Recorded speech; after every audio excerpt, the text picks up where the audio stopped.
Hello, good morning बच्चों। मैं विशाल शर्मा, आपका फिजिक्स टीचर, आज आपके सामने फिर से आ चुका हूँ। क्या लेकर आया हूँ आपके लिए लेकर आया हूँ थर्मल एक्सपेंशन। और जो बच्चे आज हमारे साथ नए जुड़े हैं उनका वेलकम है, और पुराने बच्चों का भी वेलकम है यार। वेलकम उनका तो है ही है, ठीक है। चलो, सबसे पहले हम पढ़ते हैं सॉलिड्स के अंदर क्या होता है। देखो बेटा, सॉलिड है, मान लो कोई, जैसे ये मार्कर ही ले लो, ठीक है। तो ये मार्कर किससे मिलके बना है बताओ आप मुझे, सोच के, बचपन से पढ़ते आए हो। एटम से मिलके बना है। वो एटम टाइटली स्पेस्ड है ना, बहुत ज़्यादा टाइटली पैक्ड है, एक के साथ एक चिपका हुआ है ना मॉलिक्यूल। और जो चिपका हुआ मॉलिक्यूल, अगर उसको मैं बिल्कुल मॉलिक्यूलर लेवल पर देखूंगा तो दोनों मॉलिक्यूल्स के बीच में क्या है बेटा, एक बॉन्ड रहा होगा, ठीक है। बॉन्ड, वो बॉन्ड स्प्रिंग की तरह काम करता है। किसकी तरह काम करता है? स्प्रिंग की तरह काम करता है। आप सॉलिड्स में ये बात जान लें आज, ठीक है। तो ये मॉलिक्यूल है, ये मॉलिक्यूल है, ये मॉलिक्यूल है, ये मॉलिक्यूल, आपस में क्या है, इनके साथ में बॉन्ड अटैच है। बॉन्ड मतलब एक किस्म से स्प्रिंग अटैच है। ऐसी एक लेयर, ऊपर वाली लेयर, नीचे वाली लेयर से भी मॉलिक्यूल अटैच है, बॉन्ड से अटैच है, यानी एक स्प्रिंग से अटैच है ना। यानी मतलब मैं इसको अगर मैं दबाऊंगा, अगर मैं इस क्या कहते हैं मार्कर को प्रेस करूंगा, फोर्स लगाऊंगा, तो मॉलिक्यूल्स अपनी पोजीशन बदलेंगे। हाँ, आपको नेक्ड आई से नजर नहीं आ रहा, आप तो कह रहे हो सर सॉलिड है, वहीं का वहीं है, पर नेक्ड आई से नजर नहीं आ रहा, क्योंकि आप नेक्ड आई से माइक्रोमीटर नहीं देख सकते। देख सकते हो आप नेक्ड आई से मिलीमीटर, 2 पॉइंट्स हैं, मिलीमीटर दूरी पर है, आप उनको पहचान लो, ठीक है। सेंटीमीटर को पहचान सकते हो, मिलीमीटर को पहचान सकते हो, मिलीमीटर का भी आधा 1/10 कर दो, चलो मान लिया उसको भी पहचान लोगे। मैं माइक्रोमीटर की बात कर रहा हूँ, 10⁻⁻6 मीटर, क्या उसको आप नेक्ड आई से देख सकते हो? तो ये जो मैंने इसको दबाया है, फोर्स लगाया है, फोर्स लगाने से थोड़ा बहुत दबा है, इनके कंप्रेस हुआ है, या इनको मैं खींचूं तो फोर्स लगाने से ये एक्सपेंड भी हुआ है, ठीक है ना।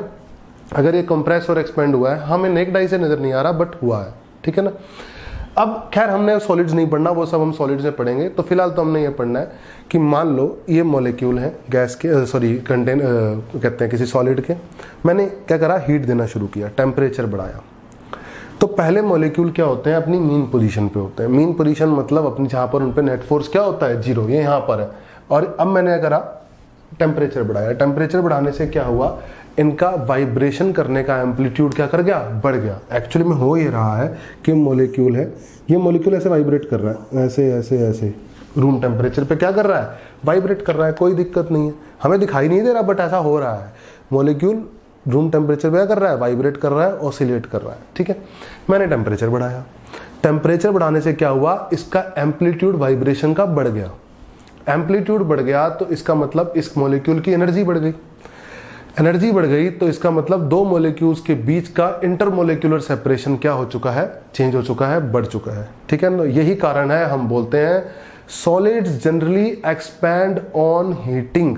क्या बोलते हैं हम, solids generally expand on heating, ठीक है ना। ध्यान रखेंगे इस बात को। क्यों एक्सपैंड करते हैं हीटिंग करने पे, क्योंकि वाइब्रेशन का एम्पलीट्यूड बढ़ जाता है, एनर्जी बढ़ जाती है, तो इंटरमोलिक्यूलर सेपरेशन दो मॉलिक्यूल्स के बीच में बढ़ जाता है। Potential energy versus intermolecular separation graph हमारे को सॉलिड्स का गिवन होता है कुछ इस टाइप से। दिख रहा है आपको, मान लो इस टाइप से ग्राफ है, सही है बेटा, कोई दिक्कत नहीं है। तो यहाँ पर अगर मैं बात करूं, टेम्परेचर T0 था और ये मीन पोजीशन थी। मीन पोजीशन का मतलब जब फोर्स 0 होगा, फोर्स मतलब -du/dr, जब फोर्स 0 होगा तो du/dr भी 0 होगा, यानी स्लोप क्या होगा, 0। तो यहाँ पर स्लोप 0 है, देखो पैरेलल लाइन है एक्स एक्सिस के, ठीक है। तो मान लेते हैं R0 इंटरमोलिक्यूलर सेपरेशन था किसी T0 टेम्परेचर पर, सही है। आपको मैं ये बात बता दूं, ये जो ग्राफ है, ये जो वर्टिकल लाइन मैंने डॉटेड ड्रॉ करी है, इसके अबाउट एसिमेट्रिक है, बी केयरफुल अबाउट दैट। मतलब ऐसा नहीं है कि जितना इधर है उतना ही डिस्टेंस इधर है, ऐसा बिल्कुल भी नहीं है, एसिमेट्री है। एसिमेट्री मतलब सिमेट्री नहीं है, ठीक है। मैंने टेम्परेचर बढ़ाया तो मेरा मॉलिक्यूल्स वाइब्रेट करना शुरू हुआ, A1 B1 के बीच में, A1 B1 के बीच में वाइब्रेट करना शुरू हुआ। T0 टेम्परेचर से T1 टेम्परेचर पे पहुंच गया, ऊपर पहुंच गया, सही है। तो मेरा मॉलिक्यूल्स वाइब्रेट करना शुरू हुआ A1 B1 के बीच में। तो केयरफुली अगर देखें हम, तो क्या A1 B1 का मिड पॉइंट ये है? नो, नहीं है ये। कारण क्योंकि ये सिमेट्रिक नहीं है। सिमेट्रिक नहीं है इसका मतलब इधर क्या है, कम, और इधर क्या है, ज्यादा। आपको दिखाई दे रहा है ये इधर बढ़ता जा रहा है, और इधर तो फिक्स ही है इतना, है ना। तो इसका मतलब क्या हुआ, इंटरमोलिकुलर सेपरेशन R0 से बढ़कर क्या हो चुका है, R2 हो चुका है। क्या हो चुका है बेटा, R1 मान लो इसको और इसको R2 मान लो, ठीक है। तो इंटरमोलिकुलर सेपरेशन R0 से बढ़कर क्या हो चुका है, R1। अगर ये यहीं रह जाता, इसका एवरेज क्या रहता, इसी पॉइंट पर रहता, तो इंटरमोलिकुलर सेपरेशन सेम रहता। लेकिन टेम्परेचर बढ़ने पर इंटरमोलिकुलर सेपरेशन बढ़ा, क्योंकि सिमेट्रिक एसिमेट्रिक कर्व है। जितना इधर है, मतलब सेंटर पॉइंट से A1 और सेंटर पॉइंट से B1 अलग अलग डिस्टेंस है, और सेंटर पॉइंट से B1 ज्यादा है, तो एवरेज किधर आएगा, सेंटर पॉइंट पे आएगा क्या सेंटर पॉइंट से दूर जाएगा, सेंटर पॉइंट से दूर जाएगा। अगर दूर चला गया तो R0 डिस्टेंस किस में कन्वर्ट हो चुका है, R1 में। और टेम्परेचर बढ़ाया, ग्राफ में और ऊपर बढ़ते हैं, और ऊपर बढ़ते हैं, ये वाइब्रेशन हो रही है। अब ये वाला सेंटर पॉइंट है, नहीं है ये सेंटर पॉइंट, पहले था, है ना। तो अब क्या है, अब यहां से लेकर यहां तक की दूरी और यहां से लेकर यहां तक की दूरी अलग अलग, और कौन सी दूरी ज्यादा है, ये वाली दूरी ज्यादा है, और पहले जितनी थी उससे भी ज्यादा है। तो इसका मतलब अब एवरेज और दूर आएगा, यानी पहले R1 था इंटरमोलिकुलर सेपरेशन, अब बढ़कर कितना हो चुका है, R2 हो चुका है। अगर मैं और टेम्परेचर बढ़ाऊंगा तो और बढ़ेगा। तो इंटरमोलिकुलर सेपरेशन इस तरीके से सॉलिड्स का हीट करने पर बढ़ता है। बोलो क्लियर है, टेम्परेचर की फॉर्म में समझ में आया, ग्राफ की फॉर्म में समझ में आया, ठीक है। चलो, अब बढ़ता है, ये हमें समझ में आ चुका है। अब सॉलिड लीनियरली भी बढ़ सकता है ना, एरियली भी बढ़ सकता है, वॉल्यूमेट्रिकली भी बढ़ सकता है। अगर मान लो कोई लीनियर चीज है ना, मान लो एक लाइन है, मैंने टेम्परेचर बढ़ाया तो मॉलिक्यूल्स दूर दूर जाएंगे तो लीनियरली बढ़ेगा। मान लो कोई एरिया है, उसका टेम्परेचर बढ़ाया तो क्या होगा बेटा, मॉलिक्यूल्स दूर दूर जाएंगे तो पूरा एरिया बढ़ेगा। इसी तरीके से अगर मैंने कोई बॉडी है, मान लो वॉल्यूम है किसी बॉडी में, है ना, वॉल्यूम है, वॉल्यूमेट्रिक बॉडी है, कोई सॉलिड बॉडी है, उसका टेम्परेचर बढ़ाया तो 3D में सेपरेशन बढ़ेगा हर मॉलिक्यूल्स के बीच में, तो all over volume molecule solid का क्या करेगा, बढ़ेगा, ठीक है। तो हमने यही पढ़ना है। सबसे पहले हम पढ़ेंगे लीनियर एक्सपेंशन, फिर हम पढ़ेंगे सुपरफिशियल या एरियल एक्सपेंशन, और तीसरी हम पढ़ेंगे क्यूबॉइडल या फिर वॉल्यूमेट्रिक एक्सपेंशन। और ये सारी एक्सपेंशन कौन सी है, थर्मल है, मतलब टेम्परेचर बढ़ाने की वजह से एक्सपेंशन हो रही है। चलो स्टार्ट करते हैं, फिर करें स्टार्ट, चलो स्टार्ट करते हैं। इसको इरेज कर देते हैं। हम थ्योरी तो समझ चुके हैं सारी कि क्या हो रहा है, अब हम पढ़ना स्टार्ट करते हैं। सबसे पहले हेडिंग डाल लो फटाफट से, पेन कॉपी निकाल लो, हेडिंग डाल लो। क्या डालोगे हेडिंग, लीनियर एक्सपेंशन। क्या हेडिंग डालोगे, लीनियर एक्सपेंशन डालो। तो लीनियर एक्सपेंशन में क्या होने वाला है ये समझ लेते हैं। लीनियर एक्सपेंशन में ये बोला जाता है कि फ्रैक्शनल चेंज इन लेंथ, क्या फ्रैक्शनल चेंज इन लेंथ, मतलब लेंथ पहले L थी, कितनी हो चुकी है, DL हो चुकी है। मान लो ये लेंथ थी L, है ना, और टेम्परेचर बढ़ाया, लेंथ चेंज हो चुकी है। पहले L थी, अब क्या हो चुकी है, L प्लस DL हो चुकी है। टेम्परेचर कितना था, T, टेम्परेचर कितना बढ़ा चुके हैं हम, T प्लस DT बढ़ा चुके हैं, एलिमेंटल बढ़ाया। सही है। तो fractional change in length is directly proportional to rise in temperature. This is the law जिसके ऊपर हम, जिस बेस पे हमने पढ़ना है इस चीज को, ठीक है।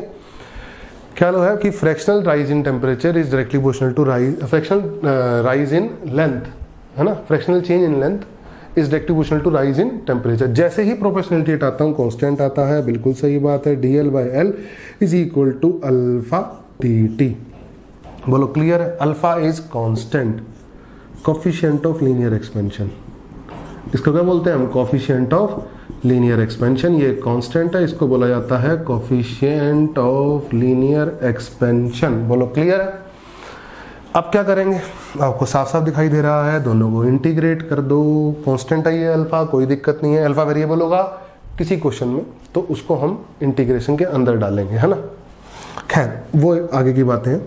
तो इंटीग्रेट कर देते हैं। मान लो टेम्परेचर पहले था कितना, T0, अब कितना हो चुका है T, पहले लेंथ थी L, अब कितनी हो चुकी है L0, सॉरी L0 थी पहले, अब कितनी हो चुकी है L। तो इंटीग्रेट करेंगे तो ln L आएगा, कितना आएगा ln L। Upper limit lower limit डलेगी, lower limit L0, upper limit L, और ये आएगा alpha, upper limit T, lower limit T0। इसमें अपर लिमिट डलेगी तो ln L में L की जगह अपर लिमिट डलेगी L, तो ln L ही बनेगा, और लोअर लिमिट डलेगी L की जगह L0, तो L0 तो बनेगा ln L0। अब upper limit minus lower limit करूंगा तो आएगा ln L minus ln L0 is equal to alpha delta T। तो ये बनेगा ln L by L0 is equal to alpha delta T। तो कितना बनेगा, L is equal to L naught E की पावर अल्फा डेल्टा टी।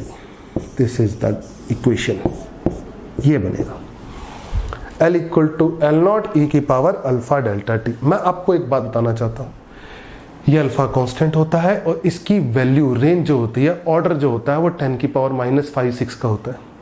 और temperature में rise भी हम ज़्यादा नहीं करते हैं, है ना, थोड़ा थोड़ा राइज ही करते हैं, स्मॉल राइज इन टेम्परेचर ही हम लोग पढ़ते हैं। ठीक है, इसको नोट कर लिया तो हटाऊंगा, फिर आगे बताऊंगा।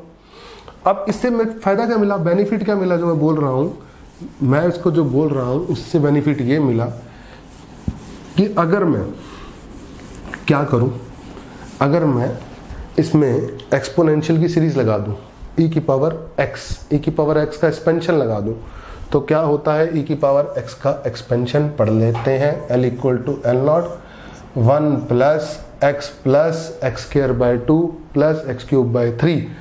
तो जब मैं आगे वाली टर्म्स का स्क्वायर करूंगा तो अल्फा डेल्टा टी का स्क्वायर करूंगा ना, लिख के दिखा देता हूं, 1 plus alpha delta T plus alpha delta T का square by 2 plus alpha delta T का क्यूब बाय 3। कुछ इस तरीके से चलती है, इसको हटा देते हैं, बोलो क्लियर है।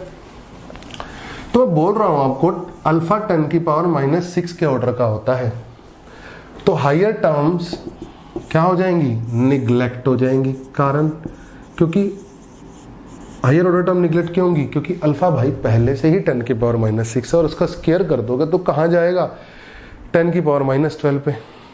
क्यूब कर दोगे तो कहाँ जाएगा, 10 की पावर -18 पे। तो उनको हम निगलेक्ट कर देंगे। तो हम इक्वेशन पढ़ लेते हैं, L equal to L naught 1 plus alpha delta t. बोलो क्लियर है, सही है। ये अप्रोक्सीमेट रिजल्ट है इसका, किताबों में दिया होता है, ये पढ़ा भी टीचर इससे देते हैं, एक्चुअल आता है यहाँ से, ठीक है ना। तो जो मेरे बालक है ना वो तो समझ जाएंगे कि हमारे टीचर ने हमारे को एक नई बात बताई है जो हमें नहीं एक्चुअली में पता होती, ठीक है ना। तो L equal to L naught alpha 1 plus alpha delta t, और इसको समझाने का तरीका ये भी रह सकता है कि L equal to L naught plus l naught alpha delta t, L minus l naught upon l naught is equal to alpha delta t. ये फिर से वही आ गया कि fractional change in length upon original length is equal to constant into rise in temperature, जो law मैंने आपको बताया था, है ना। डिफरेंशियल फॉर्म में क्या पढ़ोगे, dl by l is equal to alpha d t. तो आपको दोनों फॉर्म याद रखनी है, ये वाली भी याद रखनी है और ये वाली भी याद रखनी है। बोलो क्लियर है। ये था लीनियर एक्सपेंशन। क्या था ये, लीनियर एक्सपेंशन। अब नेक्स्ट वीडियो में आपको क्या पढ़ाऊंगा, लीनियर एक्सपेंशन तो मैंने बता दिया है। नेक्स्ट वीडियो में आपको पढ़ाऊंगा सुपरफिशियल एरियल एक्सपेंशन और वॉल्यूमेट्रिक एक्सपेंशन, और एक नोट बताऊंगा प्यारा सा, और उस नोट के ऊपर बेस्ड एक दो क्वेश्चन बताऊंगा कि कैसे करने होते हैं और कैसे आते हैं, ठीक है। तो होप करता हूँ आपको लेक्चर समझ में आया होगा, ठीक है। समझ में आया तो लाइक शेयर कर देना, अच्छे अच्छे कमेंट कर देना, ताकि मेरा मोटिवेशन बनाना है और मैं आपके लिए और अच्छी अच्छी वीडियो बनाता रहूँ, ठीक है। तब तक के लिए, नेक्स्ट वीडियो तक के लिए टेक केयर, गुड बाय, ठीक है। बाय बाय बच्चों, लव यू सो मच।